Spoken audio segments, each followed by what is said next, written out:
Astrologically ये time आपके big decisions का है। ऐसे बिग डिसीजन जो अकेले आप नहीं कर सकते। डिफ़िकल्टीज़ जो आपने पिछले कुछ अरसे में फेस की हैं, स्पेशली 7 मार्च के बाद, उम्मीद ये है कि इस हफ्ते वो रिजॉल्व हो जाएंगे।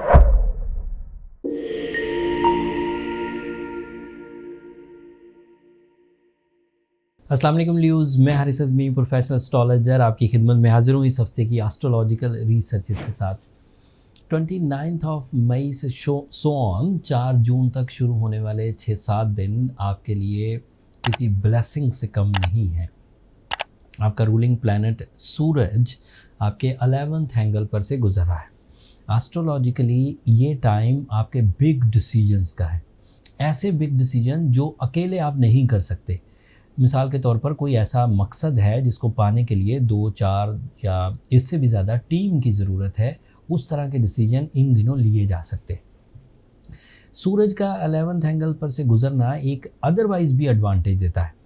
जितनी भी आपकी अंदर की कमियां कमज़ोरियां हैं, जैसे डर है या खौफ है या समटाइम लापरवाही है, कोई गैर संजीदा टाइप का प्लान है, वो छट जाते एंड संजीदगी एंड पूरी रिस्पॉन्सिबिलिटी के साथ प्लान्स बनाने को दिल करता है। फिर उन पर ऑब्वियसली जब पूरी संजीदगी एंड पूरी रिस्पॉन्सिबिलिटी के साथ प्लान बन रहे होते हैं और फिर टीम वर्क भी हो रहा होता है, तो उसके रिजल्ट्स बड़े अच्छे आते हैं। तो दिस इज़ द टाइम जब आप इस तरह का अगर कोई भी बेस बना रहे हैं, इस तरह का कोई प्लान बना रहे हैं, तो उसे ज़रूर कामयाबी से हमकिनार होना है, उसे ज़रूर कामयाब होना है। सूरज का अच्छे एंगल पर से होना एक और फ़ायदा भी देता है। नेचुरल एबिलिटीज़, जो भी आपकी नेचुरल एबिलिटी है, जैसे लीडरशिप क्वालिटी है, जैसे कुर्बानी देने का जज्बा है, जैसे मैनेजमेंट स्किल्स हैं, ये भी फ्लरिश करेंगी। सो ये आपके लिए एक अच्छे दौर का पेशखैमा साबित होगा सूरज की ये सपोर्ट। मरकरी आपके 10th एंगल पर है। This is an other positive thing. Mercury सिर्फ अकेला 10th एंगल पर नहीं है, साथ में जुपिटर भी है। दोनों प्लैनेटरी मर्जर के बाद, दोनों प्लैनेटरी पोजीशन के बाद आपके लिए लक फैक्टर एंड अक्लो जहानत ऑन है। कैरियर से रिलेटेड तमाम वो डिफ़िकल्टीज़ जो आपने पिछले कुछ अरसे में फ़ेस की हैं, स्पेशली 7 मार्च के बाद, उम्मीद ये है कि इस हफ्ते वो रिज़ॉल्व हो जाएंगी। एंड मैं आगे और भी खुशखबरियाँ सुनाऊँगा। 17 जून को सैटर्न ने भी रेट्रोग्रेड हो जाना है। वो इस हफ्ते में एग्जिस्ट नहीं करता, लेकिन जब सैटर्न भी रेट्रोग्रेड हो जाएगा तो देन आपके 5 महीने बहुत अच्छे आएंगे। ये मैंने कबल अज़ वक्त इसलिए बयान कर दिया कि इन दिनों आप बेस बनाना शुरू कर दीजिए। 17 जून ज़्यादा दूर नहीं है, ये 4 जून तक की रिपोर्ट है। आज से 4 जून के बाद सिर्फ 13 दिन के बाद आपका गोल्डन टाइम शुरू हो जाएगा। मैंने उसके लिए एक अलग वीडियो बना दी है, एक नज़र उसे भी देख लीजिएगा। मरकरी के 10th एंगल पर होने की वजह से आप अपने आइडियाज़ का फ़्लो ज़्यादा देखेंगे। आप अपना इंट्यूशन लेवल भी इंक्रीज़ होता हुआ देखेंगे। आप अपने अंदर क्रिएटिविटी को बढ़ता हुआ देखेंगे। तो जो क्रिएशंस या जो ट्रेंड्स आप नए सेट कर सकते हैं, अमली इक़दामात में ले जा सकते हैं, उन्हें ज़रूर कंसीडर करिए। वो आपके लिए कामयाबियों की राहें खोलेगा। आपके लिए मार्स एक अच्छे एंगल पर है। मार्स का आपके फर्स्ट एंगल पर होना 3 तरह के फ़ायदे देगा। एक फ़ायदा ट्रैवलिंग का, इमिग्रेशन टाइप की ट्रैवलिंग, शॉर्ट ट्रैवलिंग भी, वो जो सैरो सियाहत होती है, एंड हिजरत वाली ट्रैवलिंग, जैसे हमेशा के लिए किसी जगह जाकर सेट हो जाना या वहाँ ज़्यादा अरसे तक के लिए रहना, किसी मिशन के लिए जाना, वो भी पूरा हो जाएगा। साथ में आपके लिए प्रॉपर्टी से एक तरह से बेनिफिट्स हैं। घर को बड़ा करना हो, घर ख़रीदना हो, luxury side of life increase करना हो, या फिर तालीमी काबिलियत में कुछ तरक्की चाहते हो, तो इट्स वेरी पॉसिबल कि आप अपने मार्स को आपके लिए फ्यूल जनरेट करता हुआ देखेंगे। फुल मून होगा 4 जून को, एंड फुल मून आपके 4th एंगल पर होगा। दैट मीन्स कि वो भी आपको फेवर करेगा, आपके पोटेंशियल, आपके इमोशनल पोटेंशियल्स को इन्हेंस करेगा। सैटर्न इस वक्त 8th एंगल पर है। ये वही खबर है जो मैंने पहले आपको बयान की। सैटर्न 8th एंगल पर नेगेटिव होता है और वो नेगेटिविटी में आपको सेंसिटिव कर सकता था, आपको हेल्थ थ्रेट्स दे सकता था, रिलेशनशिप क्राइसिस प्रोड्यूस कर सकता था, या किसी हद तक वो आपके लिए अपॉर्चुनिटीज़ को वेस्ट कर सकता था। बट अदरवाइज़ प्लानिटरी पोजीशन इतनी अच्छी है, आपका रूलिंग प्लैनेट, आपके रोमांटिक एलिमेंट्स, आपकी जीनियस एबिलिटीज़, आपकी मैनेजमेंट स्किल्स, आपका टीम वर्क, आपकी मैच्योरिटी, ये इतने ताकतवर हैं कि सैटर्न आपको तंग नहीं कर पाएगा।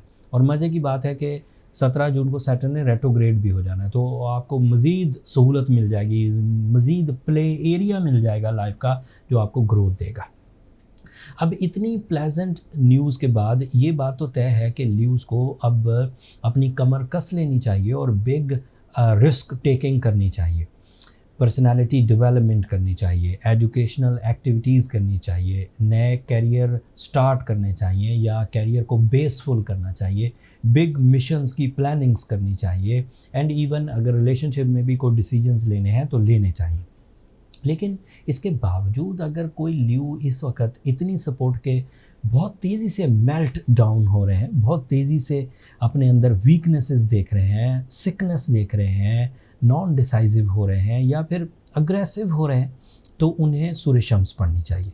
उन्हें एमरल्ड, रूबी या ब्लू सफ़ायर पहनना चाहिए। ये ऐसे स्टोन्स हैं जो उनकी फितरत को निखारते हैं, जो उनके टाइम बिहेवियर्स की वीकनेसेस को रिपेयर करते हैं।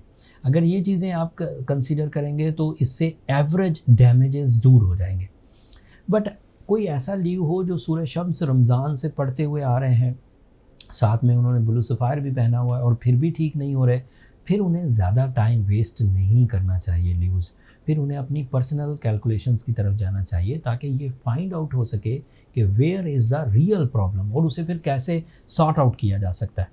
पर्सनल कैलकुलेशन एस्ट्रोलॉजी में एक बेसिक सी डायग्नोसिस है जिसमें हमें आपका डेट ऑफ बर्थ, आपका टाइम एंड आपका प्लेस ऑफ बर्थ चाहिए होता है। उससे ये फाइंडिंग्स हो जाती हैं कि बाय बर्थ आपके अंदर स्ट्रेंथ क्या है एंड फिर आप अपनी एज के साथ साथ क्या तब्दीलियाँ लाते रहें और आपका सक्सेस रेशो क्या है। फिर सेंसिटिव एरियाज़ पता लग जाते हैं, फिर उनके सॉल्यूशंस पता लग जाते हैं। अगर आप बर्थ चार्ट बनवाना चाहें तो ये नंबर नीचे चलते रहते हैं, आप इन पर रब्ता करके अपने लिए टाइम ले सकते हैं। बट वो फ्री फोरम नहीं है ल्यूज़, होपफुली आप अंडरस्टैंड करेंगे। मैंने जो भी यहाँ पर बयान किया 6-7 दिनों के लिए, इसमें अल्लाह ताला की नेमतें वन बाय वन आपकी ज़िंदगी में अपीयर हो रही हैं। जैसे लीडरशिप क्वालिटी एक नेमत है और उससे आपका कॉन्फिडेंस बहाल होगा, उससे प्लान ज़रा ताकतवर बनेंगे, उससे लोगों के साथ मिलकर प्लान्स बनेंगे। दूसरा फिर आपके लिए आपकी माइंड स्किल्स हैं, फिर तीसरा आपके लिए आपका लकी फैक्टर है, फिर फोर्थ वन आपके लिए आपके पास जो जजमेंटल एबिलिटीज़ हैं वो पावरफुल है। इन सब के बाद चांस तो ये हैं कि ल्यू अपने talent and available time behaviour के एवज बड़ी कामयाबियाँ हासिल कर लेंगे एंड करना भी चाहिए। बट अगर फिर भी अगर 17 जून तक रुक के कोई डिसीजन लिया जाए तो वो ज़्यादा मुफीद हो जाएगा, क्योंकि 17 जून को एक ट्रबल जो सैटर्न से रिलेटेड है वो भी रिजॉल्व हो जाएंगी। तो इस हफ्ते आप प्लान कर लीजिए, अगले हफ्ते आप प्लान कर लीजिए, उसके बाद फिर कुदरती आपके लिए अच्छा टाइम शुरू हो जाएगा। That's all from my and. अगर मेरी ये कोशिशें ल्यूज़ आपको अच्छी लगी हों, मेरी ये रिसर्चेज़ आपके काम आ रही हों, अपनी दुआ में मुझे और मेरी टीम को ज़रूर याद रखिएगा। चैनल को सब्सक्राइब करना मत भूलिएगा। आप लोगों की सब्सक्रिप्शन बहरहाल हमारी हौसला अफजाई की वजह बनती है। अगले हफ्ते तक के लिए इजाज़त दीजिए। अल्लाह ने के बाद।